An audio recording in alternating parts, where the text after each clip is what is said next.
Доцна пополнок наместо да спие, 3-месечното бебе станало жртва на својот татко, нагрнал со клоци и боксови и губил синот. Чедоморството се случило пред очите на целото семејство. Трагедијата започнала со семена расправија, а завршила со убиство на бебето. Ниту мајката не успеала да го спаси синот од налетот и добила удари од разбеснетиот сопруг. И лекарите на Карел се бореле за неговиот живот, а повредите на главата биле фатални. Ноќта меѓу 25 и 26 септември, додека осомничениот бил во домот со 4 малолетни деца, меѓу кои и 3-месечниот син, започнал да го удира детето со раце и нозе по главата и телото. На тој начин му нанел повеќе повреди кои предизвикале крварење во черепната празнина, како резултат на кои 3-месечното бебе починало.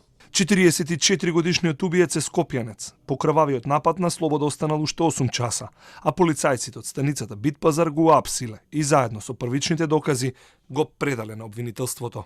Основното јавно обвинителство Скопје донесе наредба за спроведување истражна постапка против 44 годишник, кој при вршење семено насилство го лишило живот сопственото дете, со што сторил кривично дело убиство по член 123 став 2 од кривичниот законник, односно лишило живот лице при вршење на семено насилство, кривично дело со најмалку 10 години затворска казна. СБ е зад решетки, откако судот го прифати предлогот на обвинителството дека може да избега, да влие на сведоците, но и да го повтори делото. Најмалку 30 дена ќе биде во истражниот затвор во Шутка.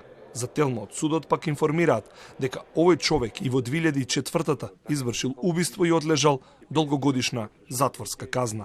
Лицето СБ во 2004 година извршил кривично дело убиство и во судската постапка против него осуден е на 13 години затворска казна.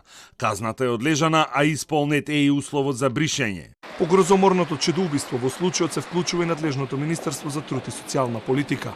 Родителот убиец има уште 3 малолетни деца на возраст од 17, 6 и 4 години, сведоци на убиството, но и жртви на семејното насилство. Социјалните служби бележат раст на овие прекршоци, но и мал процент на жртви кои побарале заштита во сигурни засолништа.